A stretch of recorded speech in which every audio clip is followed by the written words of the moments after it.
Usa ka tingog, usa ka katawhan.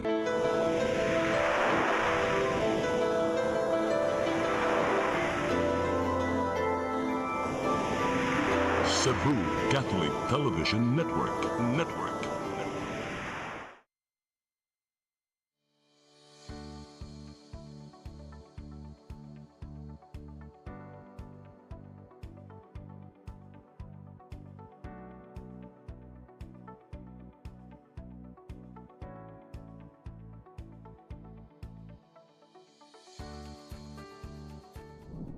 Magandang araw po sa inyong lahat at welcome to New Start, ang OzoMed Health and Wellness Talk Season 4. I'm your host, Deborah, at ngayon, we have another powerful episode lined up for you today. Kung first time ninyong manood, welcome to the family. At kung balik na nanonood po kayo, salamat po sa inyong tiwala. Before anything else, please follow us on our social media para lagi kayong updated sa aming latest episode, Health Tips at Wellness Content. At kung gusto nyo ng personal na maranasan ang OzoMed Wellness Care, bisitahin nyo po ang aming mga clinic branches na malapit sa inyo para simulan ang inyong wellness journey. Okay, let's get into today's episode. Mga taga Visayas at Mindanao at kayong mga nanonood via online, maayong adlaw! Kini nga programa dili lang para sa may sakit, hasta nasabda to mga walay sakit ug dili pod gusto nga makasakit.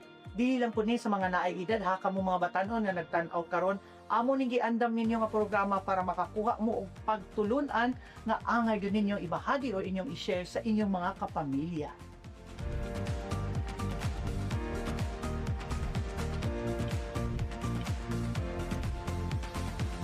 Well, in fact, there are other people, after they retire, they lost their sense of purpose, and that's the time that nag-deteriorate talaga yung life nila. Minsan nami-misdiagnose, ovarian pala yun, pero ang presentation parang appendicitis. No? Itong mga degenerative disease is not just one cause. Multifactorial yan. Ibig sabihin, marami naglalaro kung bakit nagkaroon ka ng mga ganong sakit. Sinasabing degenerative diseases, kadalasan ani iniisip ng mga tao no nga kaliwat ninyo ka na arthritis, kaliwat nga na ay rheuma, Dok. Pero unsa ba gyud ka big, unsa ba kalawak ang ibig sabihin nitong degenerative diseases, Dok? Ito po ang programa na hatid sa inyo ng OzoMed Wellness Clinic kung saan ibabahagi ng mga doktor ang kanilang kaalamang medikal tungkol sa inyong kalusugan. In our age today, it is very important that we have to really value yung aging process na to. No? At the end of the day, talaga masasabi mo that you are fulfilled. While we still have that options, we choose healthy food. Mas mabuting alam natin yung mga gibati natin. Alam natin kung paano natin sila aatakihin. Huwag nating hayaan na nandun na tayo sa punto na wala nang balikan yung sakit ninyo or yung kondisyon ninyo. Sa New Start, we believe na ang pinakamalakas na patunay ng healing ay ang mga boses ng taong nakakaranas nito mismo. Tinignan ng OB, sabi niya, cervical cancer daw. Inisip ko, Panginoon, hindi naman ako pababayaan. Di ba sabi niya, by His stripes, I am healed. Sabi niya, if I were you man, patanggal mo breast mo. So, nung nasabi ko yung balita, umiyak sila kasi sabi ko cancer, stage 1, umiyak na. Ako po si Deborah. Ako si Jeray ug kamo nagtanaw sa New Start, OzoMed Health and Wellness Talk Season 4. Topic natin ngayon ay isa sa pinaka-importanting topic na kailangan marinig ng bawat Pilipino. We are talking about colon cancer. Sakit na dahan-dahan pero tiyak na kumukuha ng ating kalidad na buhay. At madalas hindi natin namamalayan. Pero ang magandang balita, may pag-asa. At nandito kami para ibahagi iyon sa inyo ngayon. Para gabayan po tayo sa topic na ito, kasama natin ang dalawang espesyal na bisita. Si Kuya Juray na magiging anchor natin ngayon at kasama niya ang ating OzoMed Physician in Charge sa Cebu na si Doc M.I.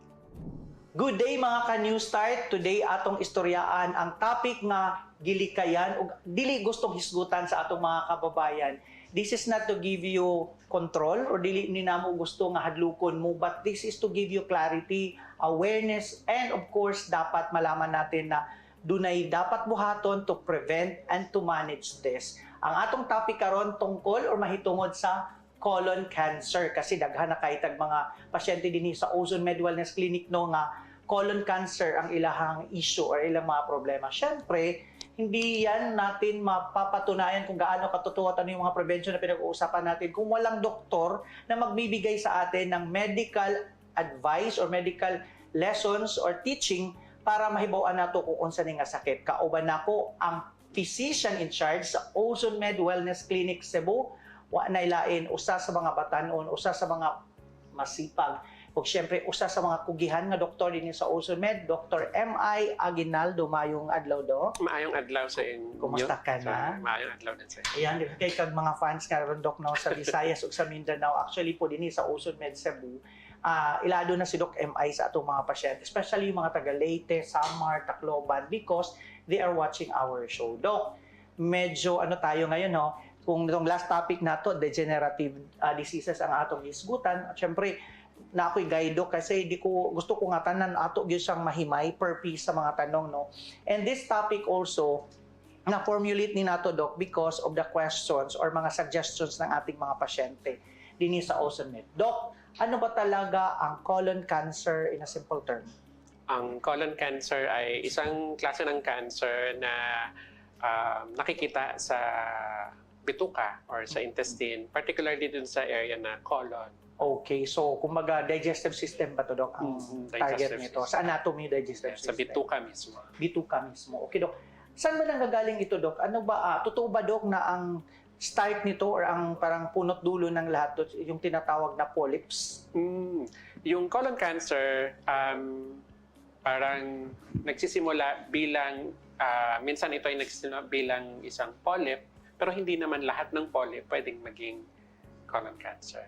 Oh. Pero pwedeng magsimula yung colon cancer from polyp. Pero pwede rin manggaling ito sa ibang klase na bukol dun sa loob ng bituka natin. So ibig sabihin Doc, sa tinai, dili lang polyps ang mga nadto. So pwedeng na yung mga other bukol po. Oo, pwede yung meron kasing polyp, yung parang finger-like projections, yung parang merong ganon. Or meron din flat lang na kumakatag siya. So may mga ganon. So iba't ibang klase. Okay. So Doc, gaano ba to katagal yung sinasabi mong polyps, no? Gaano siya katagal sa lawas na to mutubo or mag-spread bago sa matawag na cancer? Yung ano kasi, yung kaya kailangan talaga ng early detection, prevention, kasi this colon cancer, pwedeng, kanina sinabi ko from polyp to colon cancer, pwedeng magtagal ito ng 5 to 10 years yung ano natin, yung timeline na tinatawag. So, pwede magkaroon ng mga changes during that time. Ibig sabihin, katong mga tao nga na ay mga gitawag o polyps, may window pa sila Doc to prevent it before magiging serious. Tama po ba yung pagkaintindi ko Doc? Kaya kailangan talaga na mas lagi nating tinitingnan or minamatsagan yung timeline na yon from 5 to 10 years na yon. Kung tubo ba siya, mukatag ba siya, mukalat ba siya, or dumami siya. Kaya yun yung magandang timeline to prevent and avoid yung pagkaroon ng colon cancer. So may monitoring pala talaga Doc, no? Yes. Hindi lang basta-basta na may polyps ka, sige, di pa naman mutubo na dayon. So, Binabantayan talaga na. okay Doc. Gaano ba ka-common ang Doc, ang colon cancer dito sa Philippines? Sa Pilipinas, yung colorectal cancer, yung colorectal means yung colon plus yung rectum sa part ng bituka ay usually mga fourth yan sa listahan na common na cancer sa Pilipinas natin. So, kailangan talaga binabantayan natin yan siya. Usually, ito ay nangyayari sa mga tiguang, mga 50 years of age at ay kailangan tinitingnan yan lalo-lalo na sa mga lalaki, sa mga may predisposing factors. Pero ngayon, nag-iiba na yung estado. Though ito yung mga common, pero dahil nag-change yung mga lifestyle natin, pabata ng pabata or iba na yung mga kinikater na ito ng mga group of populations. So, dati kasi, when I grew up siguro, no, makadungog kang nag-colon cancer, maghalos mga tiguang na lang yung madungog. No? But this time, Doc, meron na tayong mga younger, mga patients ba? Meron na tayong mga 14 years of age, meron ng gano'n. Minsan, mga 20s, 30s, or 40s, pero 50s pa rin yung pinakamarami. Pero, syempre, hindi natin i-disregard yung mga age group na yon kasi nga, because of our lifestyle changes. So this is something pala, Doc, no, na dapat aware ta ngayon pa lang, no? So each one of us, may pili ba ang colon cancer, Doc? Babae or lalaki? Or mostly lalaki? Itong ating discussion right now, pero wala naman tong pinipiling Gender. Kaya kailangan mag-ingat tayo sa ating kinakain lifestyle natin. Speaking of lifestyle, Doc, dito ano nga ba ang main causes or mga risk factors ng colon cancer, Doc? Yan. So, meron tayong mga factors kung bakit tayo nagkakaroon ng increased risk of colon cancer. Pero hindi pwede nating ituro ito sa iisang factor lang. So, multifactorial pa rin ito. Katulad ng mga diniscuss natin before sa mga ibang sakit, laging multifactorial. First, yung genes. Ibig sabihin, kung merong problem sa genes mo, nag-mutate yung mga genes mo, o napasa ito from your parents or grandparents, pwedeng mapasa sa'yo. So, kaya kailangan alam mo sa family history mo kung meron talagang problem sila. Kasi kahit ang most common na age ng colon cancer ay 50s, dahil meron ka ng factor na family history, may predisposing factor ka na, then wag mo nang intayin yung 50 na edad. Mag-ingat ka na. Pangalawa, yung diet mo. Kung kumakain tayo ng more of processed food, meat lang, walang mga fruits and veggies, fibers, then mas prone ka na magkaroon ng colon cancer. Pangatlo, yung lifestyle. Mahilig ka ba mag-alcohol? Hindi ka nag-exercise? Nagsusmoke ka ba? Though walang masyadong direct na study na magtuturo agad na, colon cancer kapag nag-smoke ka. Pero, makakadagdag ito sa burden doon sa sakit natin. Pang-apat, kapag may mga chronic inflammation, kanina diniscuss natin or sa mga episodes na pakihanap doon sa mga New Start program natin, previous episodes natin about degenerative disease, yung inflammation. Okay yung inflammation, pero kapag nagdugay siya, tumagal siya, pwedeng magkaroon na ng injury, pwedeng magkaroon na ng ibang mga sakit or concerns doon sa organ or system na dinidiscuss natin katulad nun sa colon. So, chronic inflammation, pwedeng magkaroon ng problem sa absorption, digestion, injury doon sa colon natin, which could result to colon cancer. So, yun yung mga naglalaro na factors para magkaroon ng colon cancer. Okay. So, sa diniscuss ni Doc, parang masulod na po ang role ng lifestyle, Doc. Yes. Yung healthy lifestyle and of course yung diet, Doc. So, himayin nga natin, lifestyle, Doc, of what? Lifestyle ng kaon, syempre yung diet, kaon, lifestyle yung iba kasi ng mga batanon, Doc, abi kay batanon, abusado na, no? Especially kaon ng kaon. Speaking of kaon, dito na tayo, kaya naano ta sa Visayas, na sa Cebu. Yung mga Doc, mga anisamgyup, di ihaw-ihaw. Yes, pwede. Kasi siya, again, yung too much meat din kasi parang ang hirap naman nun i-digest and yung process na yon kung paano yun prepare. Minsan mga burnt na yung mga meat. Yung mga binabarbecues, yung mga carcinogenic na yung mga na yon, mga nandun nakapatong na yon sa meat, mga sunog-sunog. Pwede yun makakos. Kailangan kasi yung kinakain natin na kailangan natin sa katawan, ma-absorb yun. At the same time, yung mga excess or hindi kailangan ng katawan, matanggal agad yun. Pero kung hindi, nakastagnant siya doon dahil hindi nga tayo kumakain ng maayos, hindi tayo kumakain ng mga fiber para matanggal yun, then magiging stagnant doon. Tapos pangit pa yung content na yun, like yung too much meat or too much carcinogens, pwede ma-absorb yan doon. Mga ginabot, Doc. Siyempre wala man tagadaot o mga businesses ka, but nasa ato na as consumer. In moderate lang. Oo, na pag kumakain ka, hindi po yung halos naman everyday na rin, may present yung mga ganun. Everyday, 3 times a day. Yun times a day. So, possibly pala, Doc, speaking of that, lifestyle and diet, pare sa discuss nato about degenerative diseases, Doc. na yung mga kids natin, pwede din pala din yung lifestyle ng paghatag nila sa food or yung mga inom nila that could lead them sa pagdako nila to colon cancer. Pwede yun, Dok. Yeah, indirectly. Yun, kasi lifestyle, how you eat mula pagkabata, kung paano yung kontrolin ng magulang mo, paano yun maging habit mo, then hanggang pagtanda, yun na rin. Marami ng mga bata ngayon, hindi na sila sanay kumain ng gulay.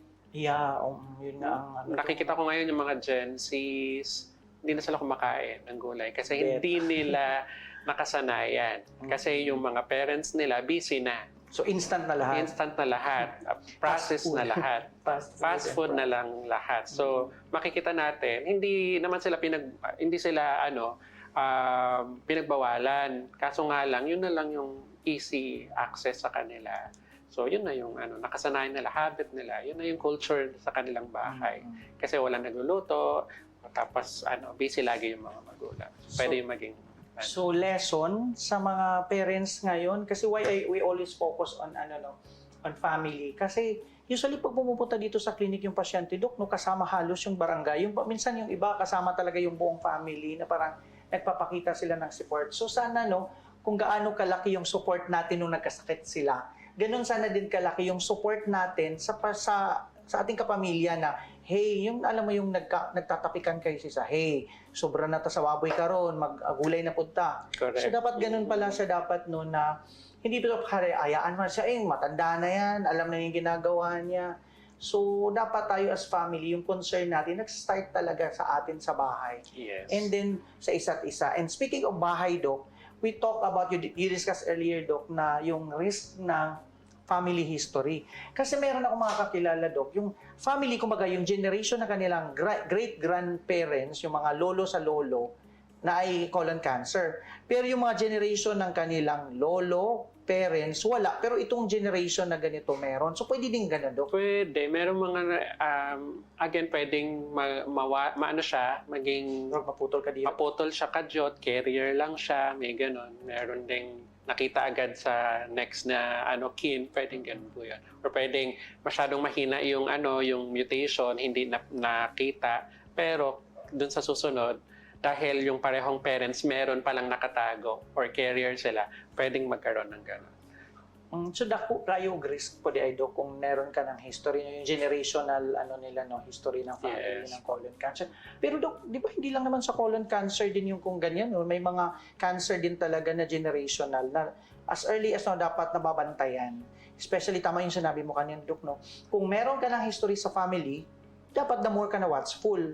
Di ba, the more na nag-usapan nga natin sa degenerative, yung reversible saka irreversible, no? So, dapat tayo pa lang alam natin na namatay si ganito, namatay si lolo na may colon cancer, kung magpapakita yan ng mga symptoms or mga warnings, dapat na-alarm na tayo na nigawas na sa atong kaliwat karon na generation. So, kasi nasabi po ni Doc, parang multifactorial, yung factorial, ito meaning lifestyle, genetics, plus habit that all plays sa sakit na yan. So, dapat talaga siya, babantayan mo yung factors na yan para hindi lang bito ka na magmata na lang ka sa kaadlaw, wala na. Kasi naanagyod, bugat. And also, kung hindi mo alam yung history nung parents mo or nung lolo-lola mo, siguro it's better na ngayon, dahil ikaw na yung parent, nanonood sa atin, ikaw na yung parent, why not isulat mo na yun siya? O kaya ikwento mo na yun siya sa mga anak mo. Minsan tinatago rin ng parents. Okay nga, So para sa mga anak nila, anak ng anak nila, alam nila na may history sila para maagapan agad. Hindi yung parang naguhula sila lagi. Kaya pag annual exam, tinatanong kasi yan, annual exam or pre-employment or any consultation, meron ba kayong family history? Usually, sinasagot nila, hindi ko alam. Wala po, hindi ko alam. Baka wala, ganon. Pero, kasi meron tayong pasyente, Doc, sa sa Davao. Sasabi niya, wala talaga akong maisip mula sa parents ko, sa senior na to ha. Pero disaan niya na Doc, na-discover, yung ig-agaw niya, considering senior na siya, yung ig-agaw niya sa father side, hindi sa mother side. So, tinitingnan niya yung mother side, wala daw. So, meron pala. Talaga kasi from the same root ng family So yun, diba, doon niya na-realize na kaya pala ako nagka-colon cancer. Kasi nga pala sa other side, which is hindi din niya kilala. Ang kilala niya yung mother side. So, Baka, ito rin importante na kailangan magpa-check up. Kasi paano mo malalaman na meron kang history or yung parents mo, kunwari ikaw yung grandparent, paano mo malalaman na meron kang colon cancer or any sakit na pwedeng mapasa sa mga anak mo kung hindi mo alam at hindi diagnose.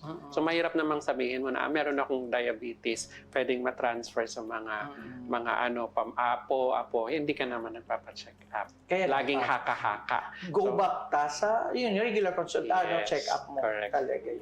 Speaking of this, Doc, yung sinasabi mo kung hindi ka magpapa-check up, what are those early warning signs, Doc, na pwede nilang bantayan? Or para aware lang tayo, no, siguro sa mga nagtanaw karon na di ay ninin yun mga warning signs. Ano po yun, Doc? Hindi pa rin siya specific. Pwedeng maraming ibang sakit ang naglalaro kapag merong ganitong simptomas. Pero pag meron na kayong ganito, pwede ka magpa-check up para ma-detect talaga at ma-diagnose ng maayos. So una, kapag merong dugo sa sa dumi. So maraming pwedeng sakit again, hindi ibig sabihin na may dugo sa dumi, agad, cancer agad. Pwedeng hemorrhoids lang, pwedeng ganun. So, pa-check up pag merong mga dugo sa dumi natin. Pangalawa, kapag merong pagbabago sa bowel habits, kunwari dati everyday ka na dumudumi, tapos biglang parang 1 week na lang or 2 weeks na lang ako nagdudumi. Okay. Biglang ganon. Pero minsan, nagka-question sila, meron din silang na Doc, every 3 days lang ako dumudumi. Baka meron na akong cancer. Kailan ka ba nag-start na ganyan? Dati pa hanggang nung bata pa? Hindi yon. Kasi normal hanggang 3 days pa yan. So kung ganun talaga yung habit mo, yun talaga. Pero pag may bigla ang pagbabago, pwedeng mag-isip tayo na magpapacheck up ako. Baka lang na ito ay colon cancer. Pwede rin na nagda-diarrhea. Biglang puro na lang ako basa na diarrhea. Sobrang daghan kaayo. Pwedeng yon, iisipin natin na colon cancer. Pangatlo, kapag medyo lumiliit yung dumi natin, di ba, medyo bulky yan siya. Okay. Tapos medyo numinipis. O minsan parang parang kambing na lang yung bilog-bilog na lang, parang milk tea na lang siya. Parang sa commercial. Ayun mga reels. Yan, parang na lang, kambing. O kaya manipis na lang. Dati malalaki siya, ngayon na lang talaga, manipis. Ang hirap ng ilabas. Baka yun, nahaharangan na. Yun medyo progressive. Nahaharangan na yung labasan ng dumi.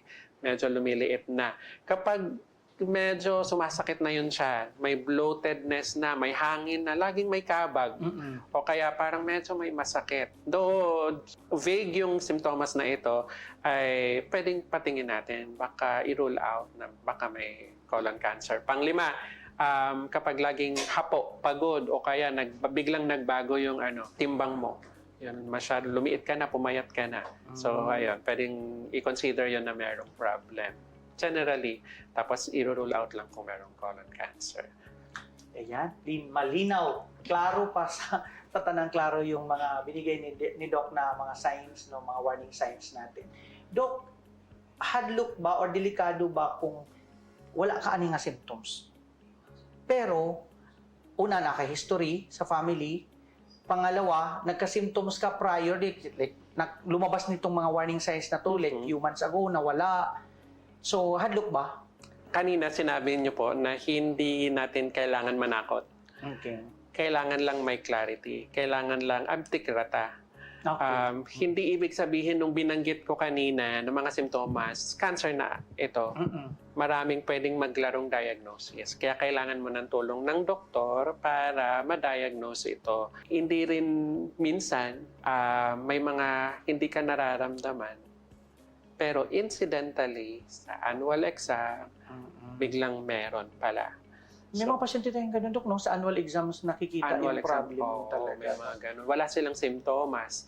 Minsan, biglaan. Minsan, dugay rin siya lumugawas. Diyan ang papasok, Doc, na hindi ka pwedeng mag-skip ng mga ganyan, di ba? Meron ta sa mga annual physical exams na mag-skip ka ng stool exams, di ba? Ayoko, mauwang ko. Rectal exam. Oo, May mga mauwaw ka ganun. malibang, kay ito sa yung opisina, kay ano man, kaya nang na-examine. Mas maayo gid yun, Doc. Ayoko kasi Kala lalaki pala. ako, may papasok sa puwetan ko. Pero kasi, kala mo, ano lang siya, parang sa hemorrhoids lang yung titingnan, or sa prostate mo lang yung titingnan. Titingnan din kung may mga bukol doon. So, kaya kailangan, pa-check mo. More than the hiya, kailangan yung sarili mo, i-prevent mo na magkaroon ng gano'n. Lalo na sa mga edad na 50s na.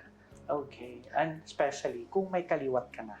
Kung may ano, kaliwat so, ka na. hindi porket wala kang nararamdaman, Doc, safe ka na. Especially kung naaka nga family story about about this Yes. cancer, no. So, dito naman tayo, Doc, sa screening, no. Ano bang best way to detect colon cancer?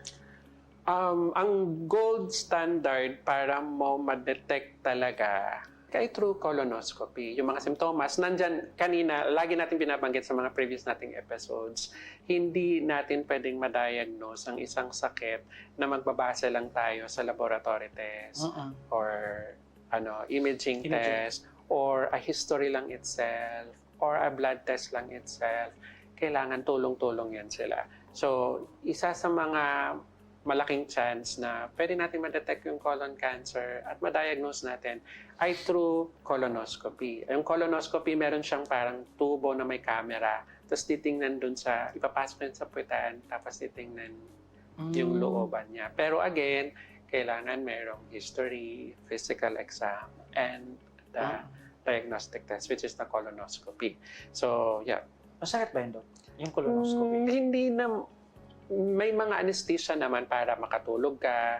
Minsan hindi mo naman yun mararamdaman. Madalas hindi mo naman yun mararamdaman. Ang colonoscopy rin ay isang way rin para ito ay for treatment or for prevention. Kasi kanina, di ba, nabanggit natin na 5 to 10 or 5 to 15 years yung para mag-grow yung polyp to a cancer. Pero again, hindi lahat ng polyp naging cancer. So titingnan yan may certain timeline si Doc. Tingnan natin through colonoscopy kung nagbabago ba yung polyp, dumadami ba yung polyp, yung flat na mass, kakalat ba yun siya. So titingnan nila yan. And during the colonoscopy, meron pa yung papasok doon, nandun din sa tubo, na pwede nilang kunin. Okay. Sa colonoscopy, Doc, so pwede nang putulin kung may makitang polyp?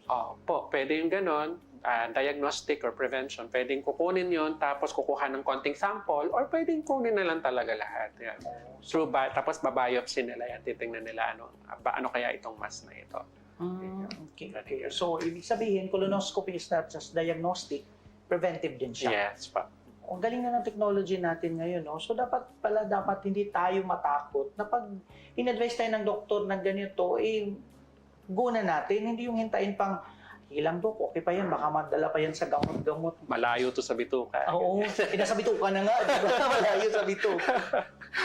Okay, minsan kasi din talaga, Doc, no? Pag hindi talaga yung, parang between life and death na yung sakit, hindi pa nagdugo. Hindi pa nahirapan huminga.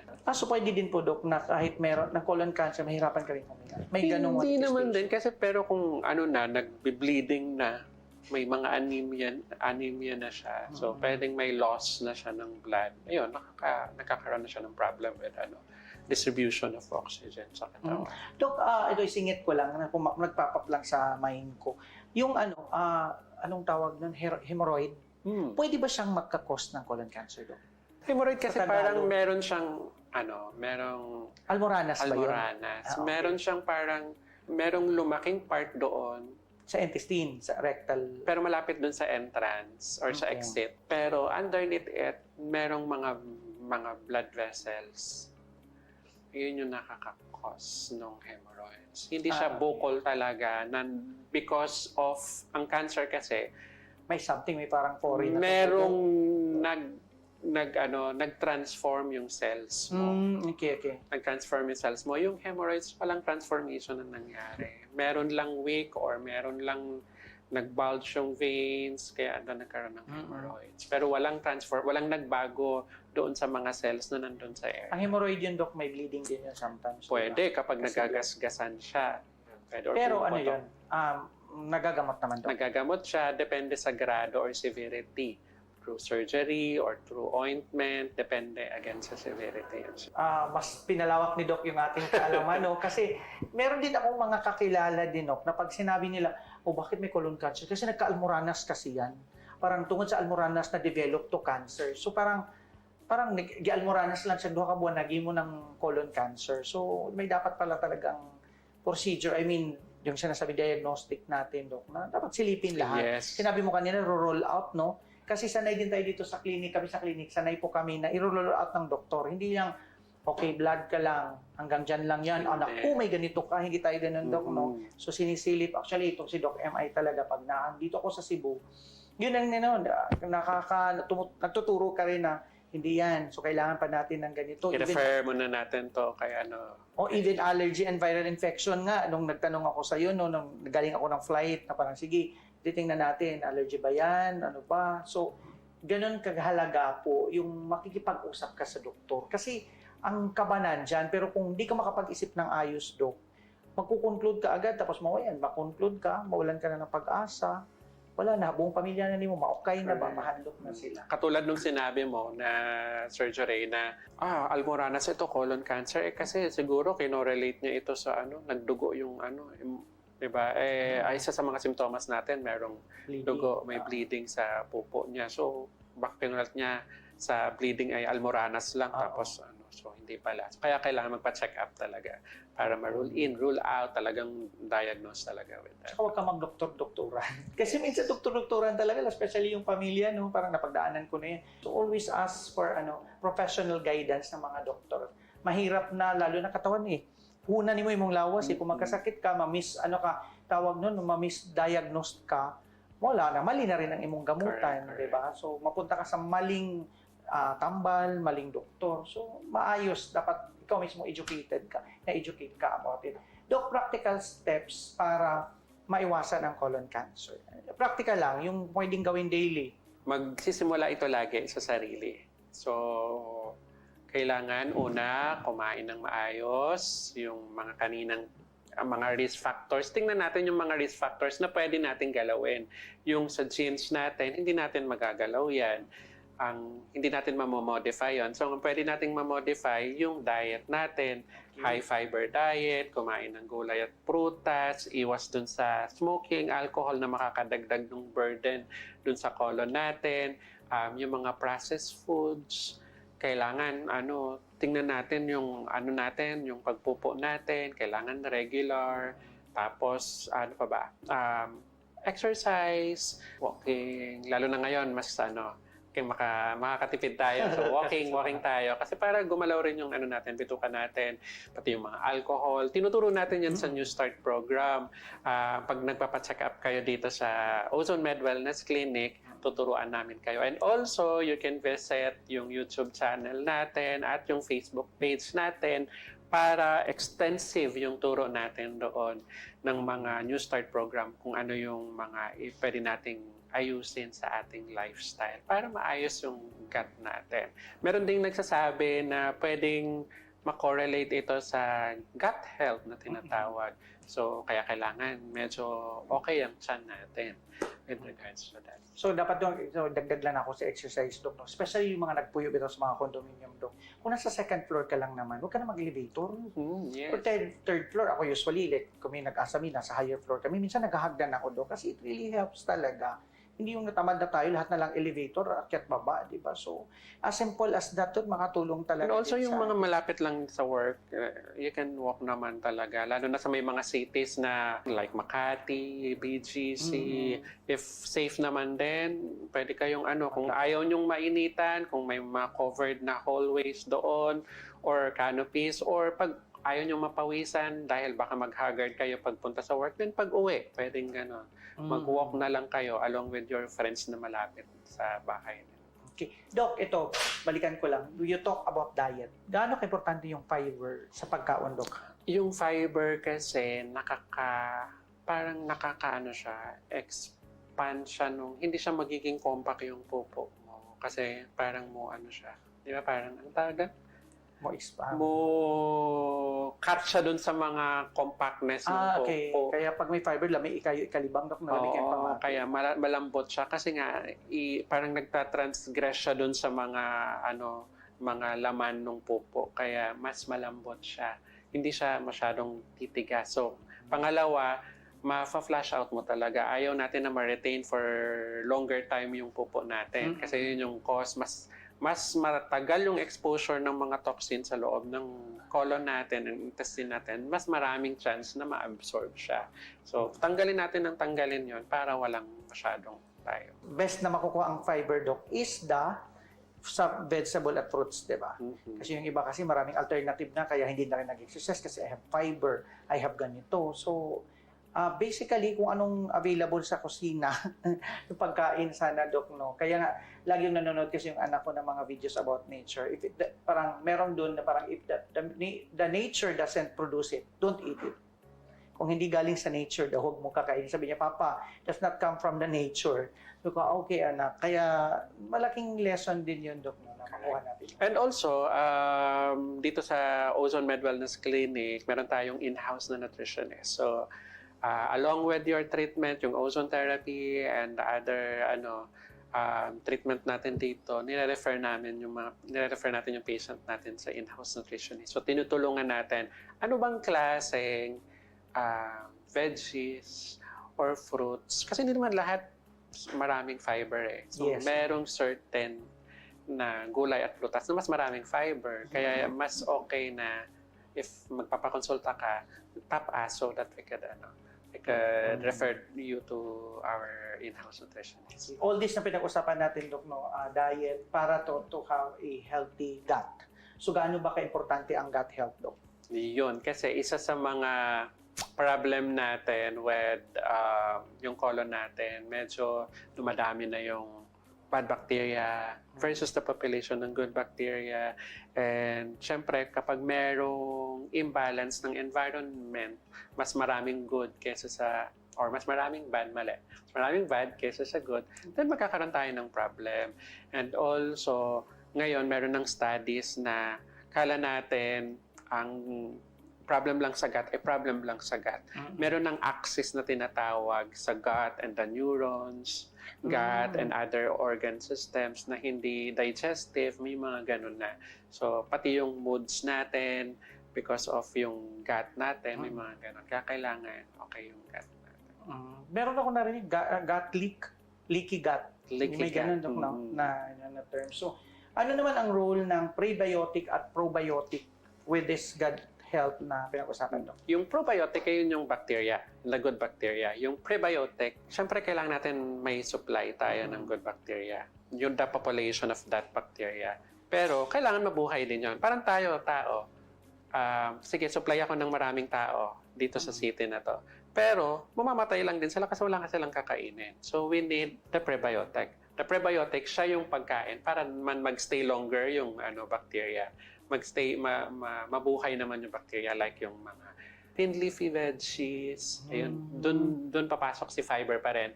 Siya yung magiging pagkain ng bacteria na yun. And other fruits and veggies na yun. O may mga Other sources. ma-recall sa mind karon ng mga pagkain na makakatulong for that. Ano yung mga sinabi mo, Dok, may mga probiotic. May pagkain na may mga probiotic na, di ba?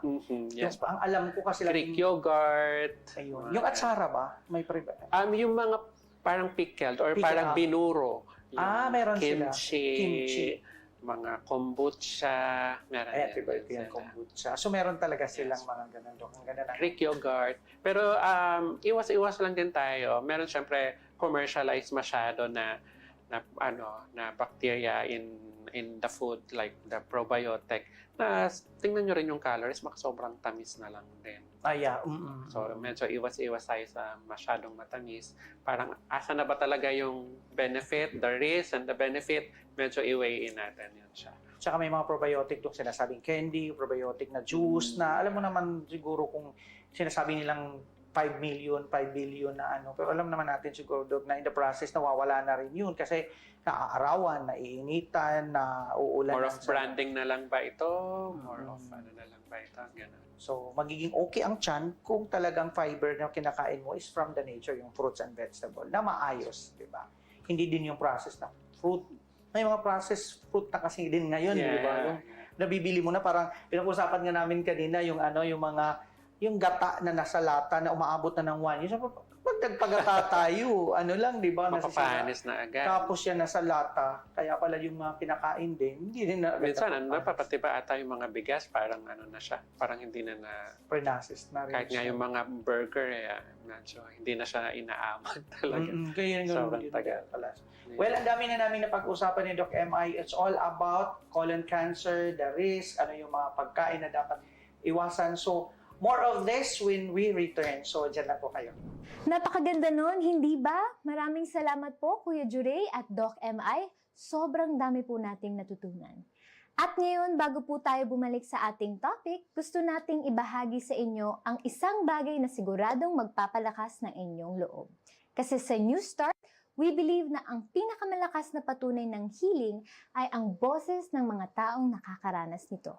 Kaya ngayon, maririnig natin ang isang healing testimony na isang tunay na kwento mula sa isang taong katulad ninyo na nakahanap ng pag-asa at kagalingan sa pamamagitan ng OzoneMed. Ultrasound ako, lalong dumami yung buko, lalo siyang lumaki. Nagpa-consult na ako sa OB. Tinignan ng OB. Sabi niya, cervical cancer daw. Kaya lang, siyempre,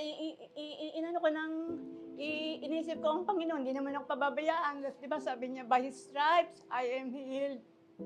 Kaya yun yung pinangawakan ko.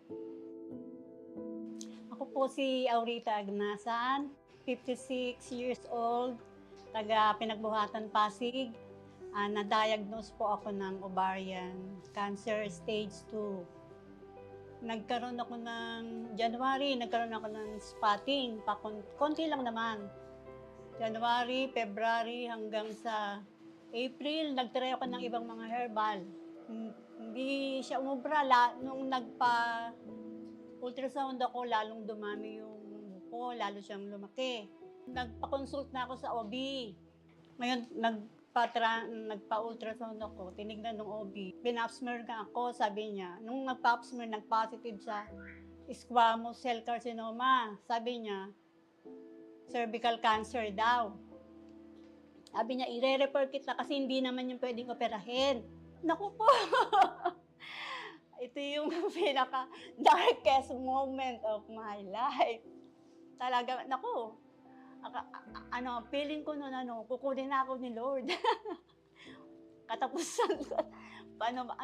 Ang feeling ko noon, parang kukunin na ako eh. Nung nalaman ng asawa ko na sila, parang hindi pumasok sa isip nila yung ganung kamatayan. Pero doon sa may katawan, parang pumapasok yun, hindi mo maalis yun eh. Kaya lang, siyempre, inisip ko, ang Panginoon, hindi naman ako pababayaan. Di ba sabi niya, by His stripes, I am healed. Kaya yun yung pinangawakan ko. Hindi mo na ako nagpunta ng onko. Kasi nagbabrowse na ako lagi nun sa Facebook. Nung nakita ko nga yung Ozone, na mayroon pa palang choice na iba pang gamutan na po pwede sa akin. Kaya tinry ko yung Ozone. Pero pinapanood ko na yon, mga cancer doon, nag-Ozone, nilalagyan ng mga ganon. Inalam ko na, tinawagan ko yung Angono branch. Nakausap ko si Ma'am Jessica. Nung araw na yun, maagang-maagang na ako nagpunta. Tapos yun nga, sa akin yung doktora na purpose. Hanggang sa tuloy-tuloy na. Tapos nung naka 4 months na ako nun eh, nagpa-consult tuloy ako sa nagpunta na ako ng onko. Inaiin niya ako. Sabi niya, ulitin mo ulit ultrasound.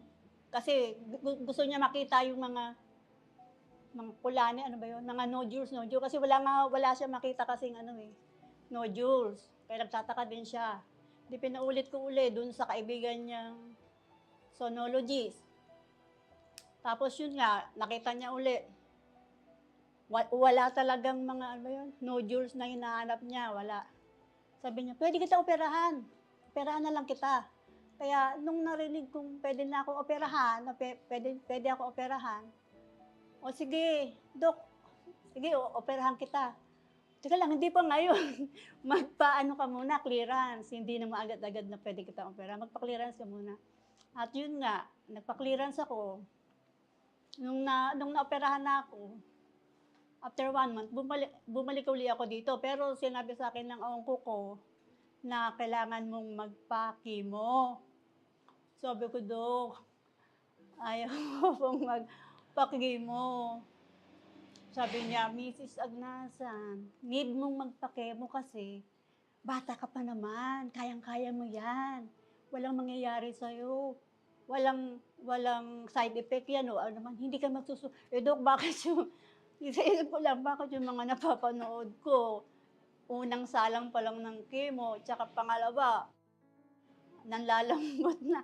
Naku, Dok, di ko kakayanin yung hilo nga lang, mahina na ako eh. Yung pa kayang hindi ka makakain. Naku po naman. Tapos makikita mo, malalagas ang buhok mo.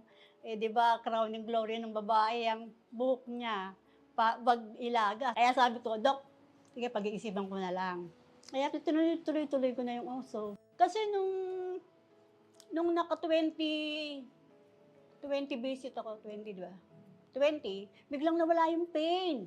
Kasi masakit yung ano ko eh, puso, kasi dugo siya, di ba? Tapos, nung naka-20 session na ako, nawala yung pain, tsaka yung pagdurog, nawala. Na ano siya, yung nales. Konti na lang. Kaya doon ako na-amaze. Sabi ko, ang galing. Naka-20 pa lang ako noon na nawala yung ano. Tsaka sumigla ako. Before, naka-ano na lang ako. Naka-bed, ridden. Yung hindi ako tumatayo kasi nga yung dugo nga. Yung dugo kasi, ganun siya, oh. Kaya nung nakapag-uso ako, nung naka-20 session, unti-unti nawawala yung pain. Nakaano uli ako, nakapagluto uli ako, nakakalabas na uli ako. Tapos, naganahan na ako uling kumain. Kasi dati na, parang pagod. Nakapag kilos-kilos ako, nakapunta ako ng tindahan, nakapaglakad-lakad ako sa labas. Kaya yun yung pinangawakan ko. Siyempre, at saka yung sa tulong ng oso din, di ba? At saka natural to eh. Galing sa Diyos yung hininga, yung ano niya, yung, di ba yung oxygen? Sa kanyang galing likha niya yan eh. Ano siya talaga eh, di ba? Ngabe, sa umpisa pa lang, sa 1 Jan 1, di ba? 1 Jan 1 na from the beginning, di ba God created? At yung kagalingan ko, nag-provide siya ng lamb para ipako sa krus. At doon, sa pamamagitan ng kanyang kamatayan, sa pamamagitan ng kanyang dugo, at tayo pinagaling sa ating karamdaman.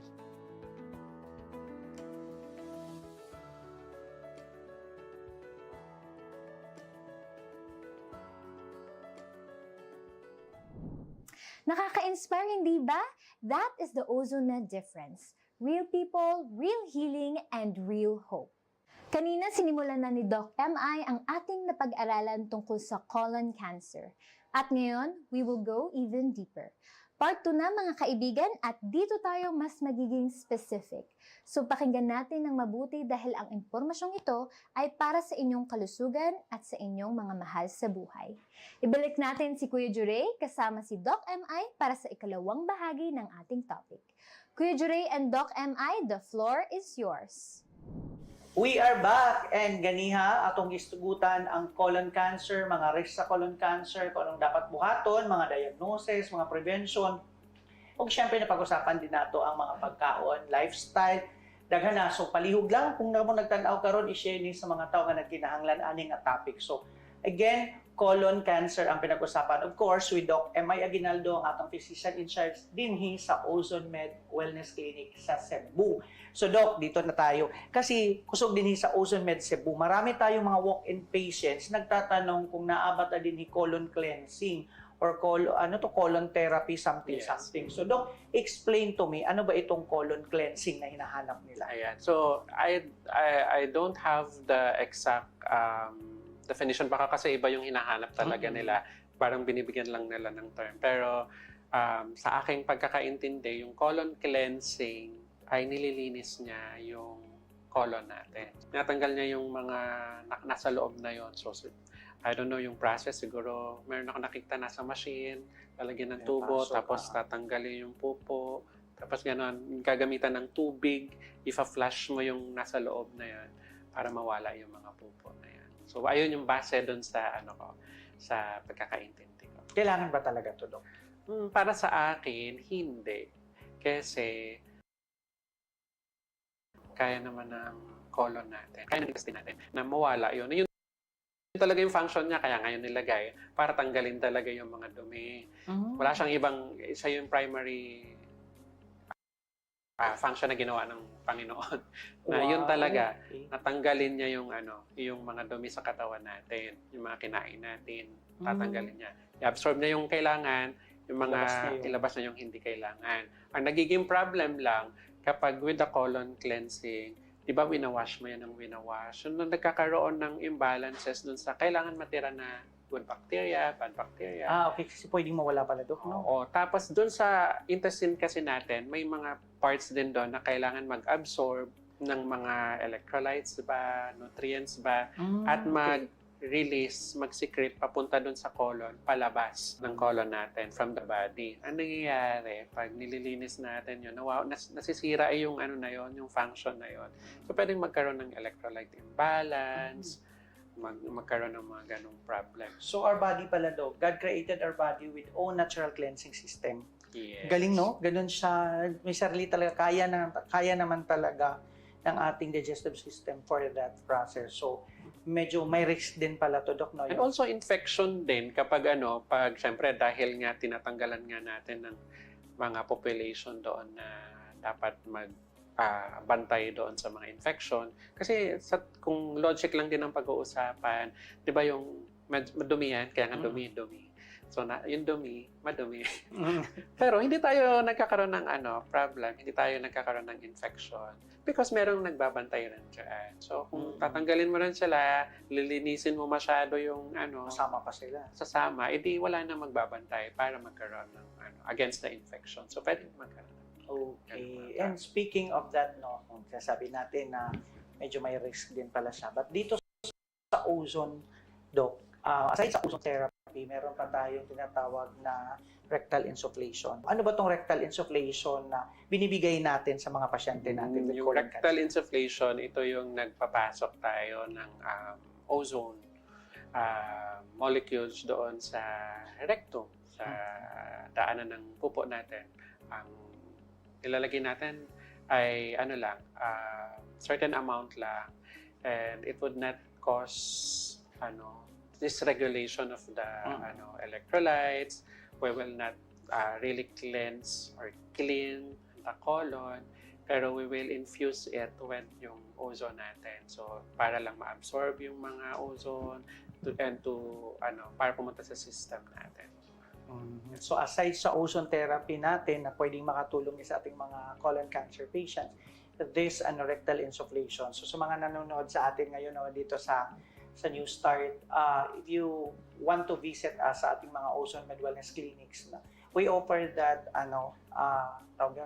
rectal insufflation na parang hindi siya yung tipong nililinis, but binubugahan natin na siya ng upgraded na alcohol natin, upgraded oxygen. Kung may mga kailangang buhayin, kailangang patayin, papamatay din. Oo, tama. Hindi kasi parang your question was, ano yung colon cleansing? And then what's the insufflation? Parang you compare it, pero you don't compare the apples with the oranges. Kasi magkaiba naman sila ng function. Kanina pa lang, nabanggit natin what's colon cleansing. Iba yung ginagawa doon with ozone therapy. Nag-infuse tayo para pumunta sa systemic natin. And yung colon cleansing, it's more of yung area lang na yun. Tapos iba pa yung mga na-dysregulate niya na function ng colons natin. Okay, so Dok, ito lang. This rectal insufflation is a replacement medical treatment for colon cancer. No. Kanina, kung nanonood kayo from the start, balik ulit kayo sa start. Lagi nating dinidiin sa mga viewers natin na you really have to go to your medical doctor para makita kung ano talaga yung cause and then magamot natin kung ano yung cause. Kung colon cancer man ito, hayaan natin na si medical doctor ninyo ang titreat nito ng mga ito. So either refer kayo to a medical onco or a surgeon.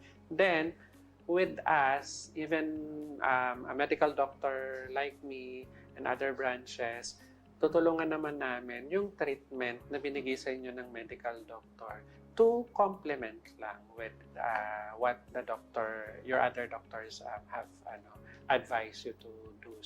So yeah, pang-taas lang ng immune system, pang-strengthen lang ng mga katawan ninyo. Okay, so malinaw ang sinabi ni Doc. Ozone therapy is complementary, not a replacement.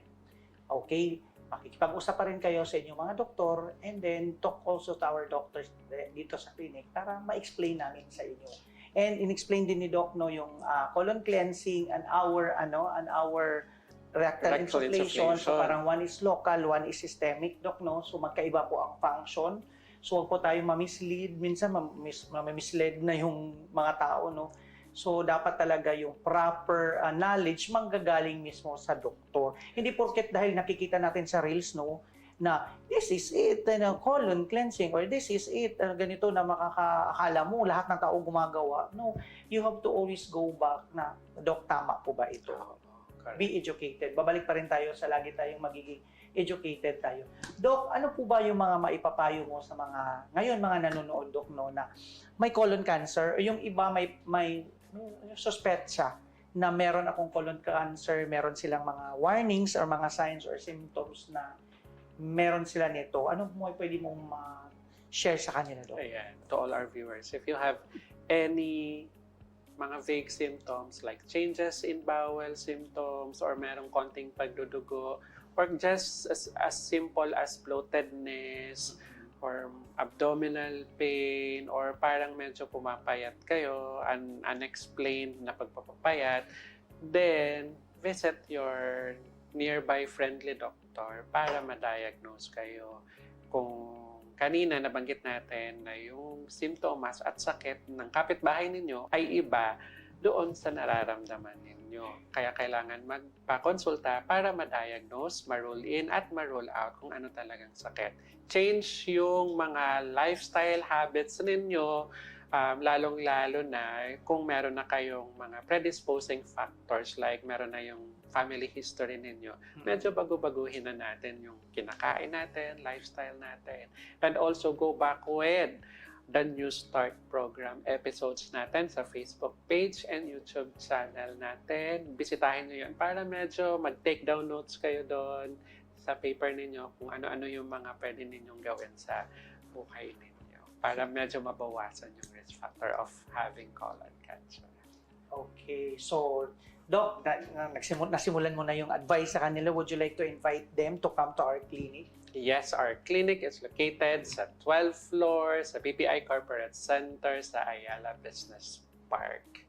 Yeah. Ayan. And you can visit and contact us at our Facebook page. Yeah. Ayan. So, and of course, mapapanood din tayo sa Ozone Med Davao and Ozone Med Bacolod. So, visit our clinics. And may mga nakita ka mga QR code. Since we start this episode, scanin nyo na kay kung kamo mari sa clinic, o mapakonsulta mo na may makuha ang mga special discount, privileges, mga packages na para ninyo nga nagtanaw karon sa atong New Start. So, mga ka-New Start, lagi nating tatandaan, or this is what we are talking about today no, sa buong episode na ito, na colon cancer preventable, detectable, and manageable if mas maaga mo tong makikita at mas maaga mo tong nadidetect, no? So, huwag ka matakot magpa-check up, mas matakot ka maghintay at mag-ignore lang, parang tiis-tiis muna kasi walang pera, tiis-tiis muna kasi kaya pa ng katawan, no?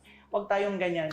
So, ang journey dapat magsisimula sa desisyon natin na hindi na to tama, mali na yung nararamdaman ko, hindi to normal.